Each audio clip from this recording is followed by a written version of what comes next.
नमस्कार। PS news पर आप सभी लोगों का स्वागत है। भारतीय जनता पार्टी के तमाम नेताओं के मुंह से एक नारा निकल रहा है, भाजपा के लिए 370 और अब की बार 400 पार। लेकिन एक सवाल मन में कौंधता है कि आखिर भाजपा, भारतीय जनता पार्टी 370 सीटें कैसे जीत पाएगी और 400 पार जो एनडीए का लक्ष्य है ये कैसे हासिल हो पाएगा। दक्षिण भारत में जहां भारतीय जनता पार्टी का संगठन भी मौजूद नहीं है, तमिलनाडु और केरला जैसे राज्य में भारतीय जनता पार्टी के साथ कोई मजबूत गठबंधन सहयोगी भी नहीं है। ऐसे में किस प्रकार से 370 और 400 पार के नारा को पूरा किया जाएगा। प्रधानमंत्री नरेंद्र मोदी ने 370 सीटों का लक्ष्य को देते हुए इसके लिए फार्मूला भी सुझाया। 370 का फार्मूला हर बूथ पर 2019 में मिले वोटों से 370 अधिक वोट लाने का लक्ष्य। और इसे प्रधानमंत्री नरेंद्र मोदी ने कहा कि अगर ऐसा हो पाता है तो इस लक्ष्य की ओर हमें आसानी से प्राप्त कर सकते हैं। लेकिन इतना यह आसान नहीं है। गुजरात, मध्य प्रदेश, छत्तीसगढ़, उत्तर प्रदेश, राजस्थान, अरुणाचल प्रदेश, हिमाचल प्रदेश, उत्तराखंड, असम और नॉर्थ ईस्ट के कई राज्यों में भारतीय जनता पार्टी अधिकतम सीटें जीतने में सफल हुई है। और जिन सीटों पर अगर भारतीय जनता पार्टी इन राज्यों में नहीं जीत पाई है वहां पर विपक्षी दलों के बड़े नेताओं का दबदबा है। मसलन मध्य प्रदेश में छिंदवाड़ा कमलनाथ का घर है, तो दूसरी तरफ उत्तर प्रदेश में रायबरेली कांग्रेस का घर है, मैनपुरी समाजवादी पार्टी का घर है। तो ऐसे मजबूत नेताओं के क्षेत्रों में ही केवल भारतीय जनता पार्टी नहीं जीत पाई है। ऐसे में किस प्रकार से 370 को पूरा किया जाएगा, इसको लेकर के भारतीय जनता पार्टी ने विशेष रोड मैप भी बनाया है। भारतीय जनता पार्टी की नजर उन 161 लोकसभा सीटों पर है जहां भारतीय जनता पार्टी चुनाव हार गई थी, और उन हारे हुए सीटों को भेदने को लेकर के भारतीय जनता पार्टी विपक्ष की राजनीति में, विपक्ष के गढ़ में, विपक्ष के जो सुरक्षित क्षेत्र है वहां पर सेंधमारी का प्रयास कर रही है। और अगर भारतीय जनता पार्टी ऐसा करने में सफल हुई तो 370 प्लस का जो भाजपा का लक्ष्य है और अब की बार 400 पार का जो नारा है इसको पूरा किया जा सकता है।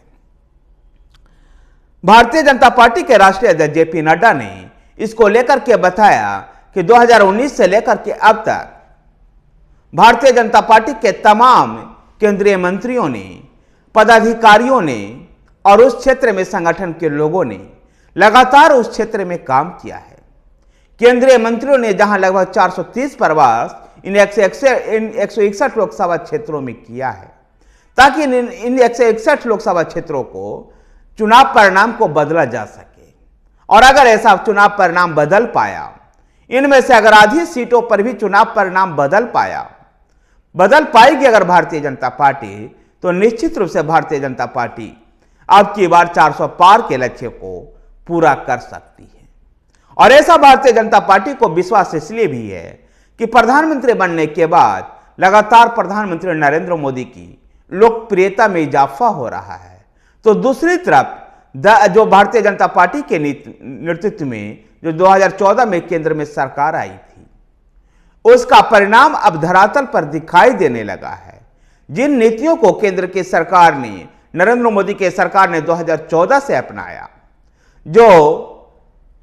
जो कार्यक्रम और योजनाओं को लागू की भारतीय जनता पार्टी की सरकार ने, नरेंद्र मोदी की सरकार ने, उनका धरातल पर अब असर दिखना शुरू हो गया है। ऐसे में भारतीय जनता पार्टी के लिए एक बड़ा लाभार्थी वोट बैंक तैयार हुआ है। ऐसे में भारतीय जनता पार्टी, प्रधानमंत्री की लोकप्रियता, लाभार्थियों का यह वोट बैंक के दम पर भारतीय जनता पार्टी ऐसे सीटों को जीत सकती है।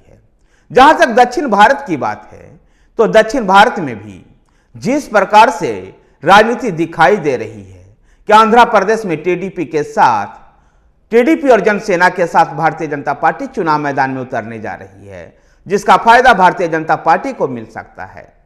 तो केरल में भी कुछ कांग्रेसी नेताओं के कांग्रेस छोड़ करके भारतीय जनता पार्टी में आने से केरल में भी भारतीय जनता पार्टी कुछ सीटें हासिल कर सकती है।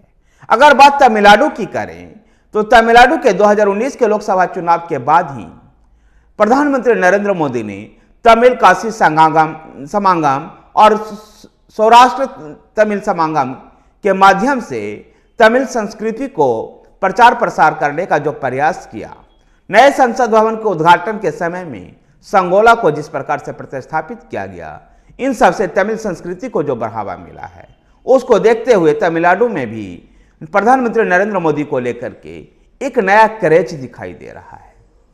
और वहां पर तमिलनाडु में भारतीय जनता पार्टी के जो प्रदेश अध्यक्ष अन्नामलाई जिस प्रकार से आक्रामक राजनीति कर रहे हैं, इससे भी भारतीय जनता पार्टी को फायदा मिल सकता है।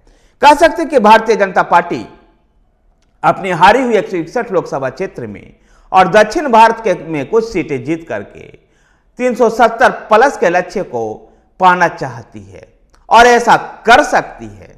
ऐसा इसलिए मैं कह रहा हूं क्योंकि विपक्ष बिखरा हुआ नजर आ रहा है।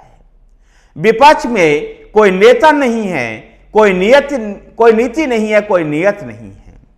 इसलिए भारतीय जनता पार्टी ऐसा हासिल कर सकती है और दक्षिण भारत में भी भारतीय जनता पार्टी एक बड़ी राजनीतिक शक्ति के रूप में भारतीय जनता पार्टी का उभार हो सकता है।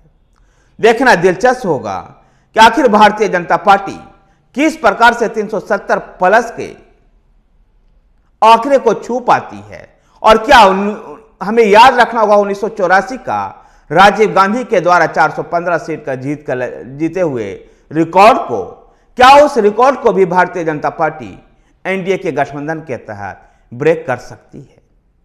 देखना यह दिलचस्प होगा। लेकिन भारतीय जनता पार्टी जिन हारी हुई सीटों पर प्रयास कर रही है, इससे भारतीय जनता पार्टी को नुकसान की आशंका नहीं है। न केवल इन हारी हुई सीटों पर, बल्कि जो उत्तर भारत में गुजरात, राजस्थान, मध्य प्रदेश, छत्तीसगढ़, उत्तर प्रदेश, उत्तराखंड, हिमाचल प्रदेश, अरुणाचल प्रदेश, असम जैसे राज्यों में जो सीटें जीती हुई है, इन सीटों में भी भारतीय जनता पार्टी को कोई नुकसान नहीं दिखाई दे रहा है। अर्थात इस क्षेत्र में ये सीटें बनी रहेगी। इसके अलावा 303 के बाद 67 ऐसे नए सीटें अगर भारतीय जनता पार्टी जीतने में सफल हुई तो निश्चित रूप से 370 के आंकड़े को भारतीय जनता पार्टी छू जाएगी। धन्यवाद साथियों, वीडियो को लाइक कीजिए, शेयर कीजिए। हमारे साथ बने रहने के लिए हमारे चैनल PS न्यूज को सब्सक्राइब कीजिए। धन्यवाद।